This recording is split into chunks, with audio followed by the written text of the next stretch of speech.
అందరికీ praise the lord. ఈరోజు ఫిబ్రవరి 22వ తారీఖు వరల్డ్ థింకింగ్ డే సందర్భంగా అనగా ఆలోచన దినోత్సవం సందర్భంగా బైబిల్లో నుండి కొన్ని మాటలు చూద్దాము. మొట్టమొదటిగా బైబిల్లో ఆలోచన అనే మాట ఆదికాండము 49వ అధ్యాయం 6వ వచనంలో ఉంది.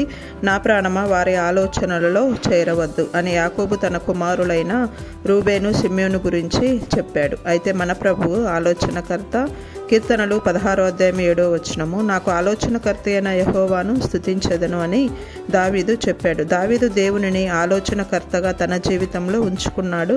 కాబట్టే కీర్తనలు 1వ అధ్యాయం 1వ వచనము, దుష్టుల ఆలోచన చెప్పున నడవక అన్నాడు. దుష్టుల ఆలోచన చెప్పక దావీదు నడవలేదు. కీర్తనలు 32వ అధ్యాయం 8వ వచనం ప్రకారము, నీ మీద దృష్టి ఉంచి నీకు ఆలోచన చెప్పెదను అని దేవుడు చెప్పాడు.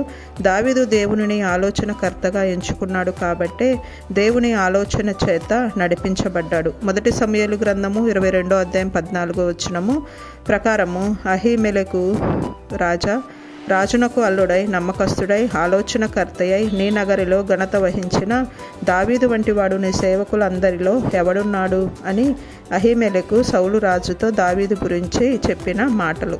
నా ఆలోచనకర్త అయిన యెహోవా అని దావీదు చెప్పినట్లుగా దేవుడు అతనికి ఆలోచనకర్తగా ఉండి రాజ్యమంతటి పైన ఆలోచనకర్తగా ఉంచాడు. అయితే యెషయా గ్రంథము 65వ అధ్యాయం 2వ వచనము, తమ ఆలోచనలను అనుసరించి చెడు మార్గమున నడుచుకొనుచు లోబడనొల్లని ప్రజల వైపు దినమంతయు నా చేతులు చాపుచున్నాను అన్నాడు దేవుడు.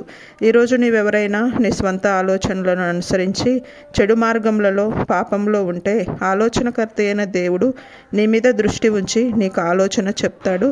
నీవు చెడు మార్గంలో కాకుండా నీవు ఎలాంటి మార్గంలో నడవాలో నీకు బోధిస్తాడు. ఈరోజే నీవు దేవుని ఆలోచనకర్తగా నీ హృదయంలోనికి ఆహ్వానించు. దావీదు వలె దేవుడికి నమ్మకస్తుడవై జీవిస్తావు. Praise the lord.